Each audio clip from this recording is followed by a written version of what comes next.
नमस्कार किसान साथियों, आज इस वीडियो में हम बात करेंगे प्रधानमंत्री कृषि सिंचाई योजना के बारे में, जिसको पर ड्रॉप मोर क्रॉप भी बोलते हैं और इसमें आता है स्प्रिंकलर और ड्रिप इरिगेशन। इससे पहले हम डिटेल में जाएं कि ड्रिप क्या है, स्प्रिंकलर क्या है, ये जान लेना बहुत जरूरी है कि ये योजना क्या है और इसमें किसान भाइयों को क्या छूट मिलती है। तो अगर आप छोटे या सीमांत किसान हैं, जिसका मतलब है कि आपकी जो जमीन है वो 2 हेक्टेयर से कम है, तो आपको 90% छूट मिलेगी इसे लगवाने में। और अगर आप बड़े किसान हैं, जिसका मतलब है 2 हेक्टेयर से ज्यादा है आपकी जमीन, तो आपको 80% छूट मिलेगी। तो इसका मतलब हुआ कि अगर आपको ये लगवाने में 1 लाख का खर्चा आता है, मान के चलिए, तो आप अगर छोटे किसान हैं, 2 हेक्टेयर से कम हैं, तो आपको देना पड़ेगा 10,000 रुपए, और अगर आप बड़े किसान हैं तो आपका खर्चा आएगा 20,000 रुपए। अब सवाल आता है कि किसको ये छूट मिलेगी। तो अगर आप भारत में रहते हैं, आप किसान हैं, आपके नाम जमीन है और पानी का स्रोत है, तो सबको ये छूट पा सकते हैं। और अगर आपके पास जमीन नहीं है और आपने लीज पे ली हुई है जमीन या कॉन्ट्रैक्ट फार्मिंग कराते हैं, आप एक ऑर्गेनाइजेशन है, समूह है, तब भी आपको ये छूट मिल जाएगी। लेकिन उस किसान से सारी एनओसी होनी चाहिए आपके पास, और दूसरा लीज कम से कम उस जमीन की 7 साल की होनी चाहिए। तो चलिए अब समझते हैं कि ड्रिप और स्प्रिंकलर इरिगेशन क्या है और इनमें क्या अंतर है। तो अगर बहुत ही सरल शब्दों में समझा जाए तो स्प्रिंकलर में क्या होता है कि पीवीसी का पाइप आ रहा है आपके मोटर से, जमीन के अंदर गड़ा हुआ है वो, और उसमें ऐसे ऐसे पाइप आपके खेत में निकलेंगे जो करीब 10 बाय 10 या 6 बाय 6 मीटर, जो भी आप सेलेक्ट करेंगे या चयन करेंगे, वो लगेंगे। और एक लोहे की स्टेक लग जाती है कुछ इस तरीके की, जो करीब 1 मीटर की होती है। ये 10 बाय 10 पे गड़ जाएंगी और इन्हीं के सारे एक पाइप निकलेगा जो मेन पाइप से कनेक्टेड होगा, और जब प्रेशर से पानी आएगा तो ये घूमेगा और चारों तरफ पानी देगा, और इस तरीके का प्रतीत होगा जैसे ऊपर से बारिश हो रही है, नमी बनाए रखती है खेत पे वो। तो ये उन फसलों के लिए बहुत अच्छे होते हैं जो एक तरफ से पूरे खेत में लगती हैं, और छोटी फसल होती है, 1 मीटर से कम होती है, जैसे चाहे वो पीली सरसों हो गई हो, आलू की खेती हो गई हो, दालों की खेती जैसे मूंगफली हो गई, मूंग हो गई, उड़द हो गई, मसूर, चना, इसमें ये बहुत कारगर होती है।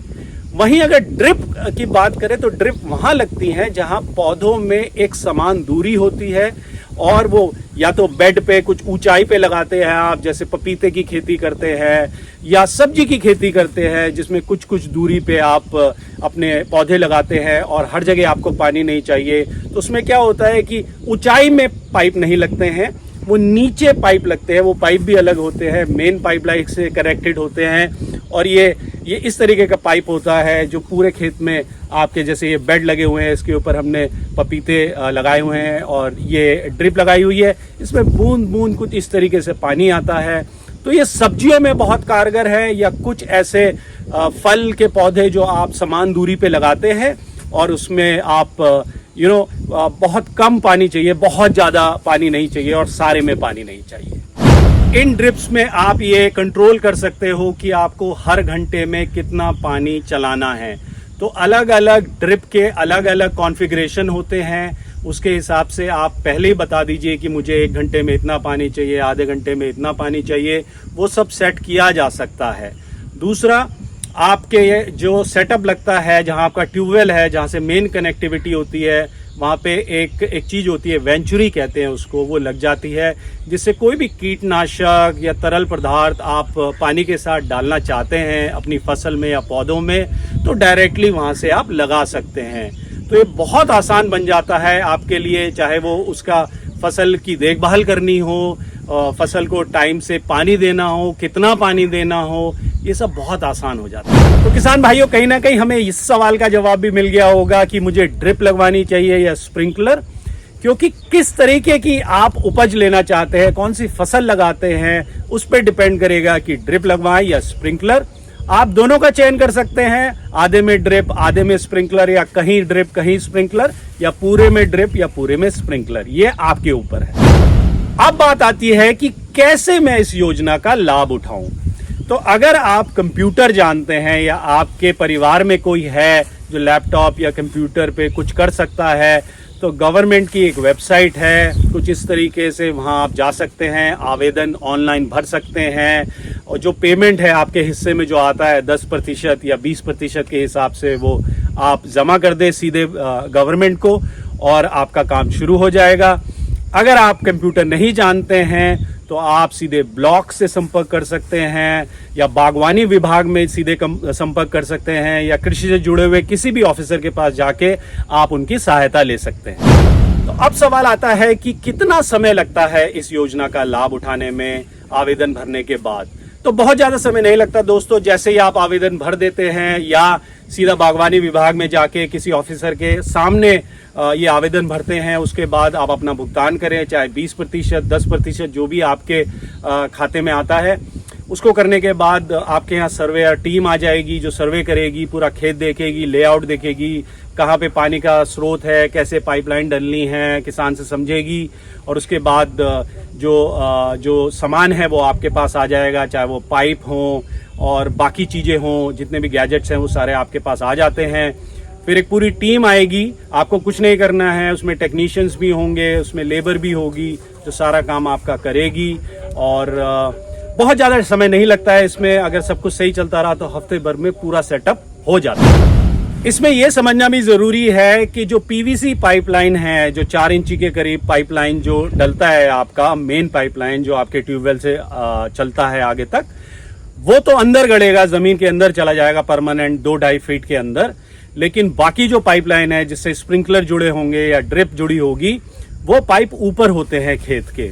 तो इसमें क्या करना होता है कि जब भी आपको जुताई करनी है आपके खेत की नए फसल लगाने के लिए, तभी आपको हटाने पड़ते हैं, जो बहुत आसान है, बहुत दिक्कत नहीं आती है इसमें। आप साइड में करिए उन सारे पाइप्स को, आप अपना जो भी पलेवा करना है, पानी चलाना है, फ्लड इरिगेशन करना है, उसके बाद खेत जोतना है, तैयार करना है, वो कर लीजिए और उसके बाद वापस लगा दीजिए। तो ये एक जरूर है जो श्रम छोटा सा आपको हर फसल में करना पड़ेगा, बट वो इतना बड़ा काम नहीं है कि कोई दिक्कत नहीं। जब आप आवेदन भरेंगे तो वहां पे कुछ लिस्ट आएगी कि आप कहां से लगवाना चाहते हैं। ये करीब 20 से 25 मैन्युफैक्चरर और वेंडर हैं जो सरकार ने चयनित किए हुए हैं। आप किसी को भी सेलेक्ट कर सकते हैं, कहीं से भी आप सर्विस ले सकते हैं, चाहे वो राजस्थान में हो, चाहे अलग अलग राज्यों में हैं, वो अलग अलग नाम से हैं। तो अगर आपको लगता है कि आपको कोई एक पर्टिकुलर वेंडर को चयनित करना है तो आप वो कर सकते हैं। वही आपके यहाँ सर्विसेज देगा, वही सामान देगा, वही सारा लगवाएगा और ये फ्री में फिर आफ्टर सेल सर्विसेज भी होती है कि अगर कुछ खराब हो गया है तो कुछ सालों तक ये आके आपका ठीक करके जाएंगे, आपको कोई पैसा देने की जरूरत नहीं है। एक दो खास चीजें हैं जो हमें ध्यान में रखनी है। पहली ये है कि अगर आप बड़े किसान हैं और आपकी जमीन 5 हेक्टेयर से ज्यादा है तो आप उसमें उसके ऊपर ड्रिप या स्प्रिंकलर नहीं लगवा सकते। तो ज्यादा से ज्यादा 5 हेक्टेयर में ये लग सकता है, पहली बात। दूसरी बात, अगर आपने पहले इस योजना का लाभ लिया हुआ है अपने नाम पर तो अगले 7 साल तक आप दोबारा इस योजना का लाभ नहीं ले सकते। अब बात आती है कि मुझे क्या क्या डॉक्यूमेंट्स चाहिए, कौन कौन से पेपर हैं जो मुझे या तो अपलोड करने पड़ेंगे या सीधे बागवानी विभाग या सरकारी ऑफिसर को दिखाने पड़ेंगे। तो बड़ा ही सिंपल है। आप अगर किसान हैं तो आपका आधार कार्ड चाहिए, आपका पैन कार्ड चाहिए, आपके एक पासपोर्ट साइज फोटो चाहिए और जो जमीन का जो आपके पास जमीन है खेती की उसके पेपर चाहिए, चाहे वो खसरा हो, खतौनी हो।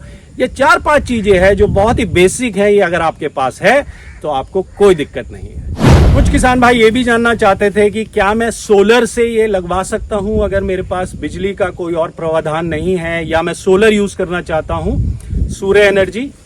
तो बिल्कुल कर सकते हैं, लेकिन वो कम से कम इतना होना चाहिए सोलर का जो पावर है कि वो 5 HP की मोटर आपकी चला सके। अगर आपके पास वो है तो सौर ऊर्जा का आप प्रयोग बिल्कुल कर सकते हैं। इसके अलावा कुछ छोटी छोटी लेकिन बहुत महत्वपूर्ण बातें हैं जो आपको जानना जरूरी है। वो ये है कि ये पाइपलाइन जो नीचे बिछी हुई है पीवीसी की 4 इंच के करीब, और ये पाइप आपके स्प्रिंकलर या ड्रिप के लिए छुड़े हुए हैं, इनके अलावा भी आप अलग अलग जगह छोटे छोटे आउटलेट खुलवा सकते हैं पीवीसी पाइपलाइन के 4 इंची के।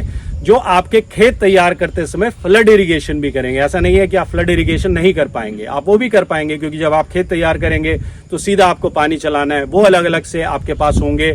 और जो पाइपलाइन ये बिछी हुई है, इसको किसी भी तरीके से आप अगर साइड में नाली है वहाँ पाइप चलाना है वहाँ चला सकते हैं, कहीं भी बंद कर सकते हैं। तो ये बहुत ही सुविधाजनक है और आप किसी भी कोने में आप अपना पाइप लेके जा सकते हैं। आपकी छोटी सी क्यारी है वहाँ पहुँचा सकते हैं, खेत से थोड़ा दूर भी है तो वहाँ पे भी ये सब हो सकता है।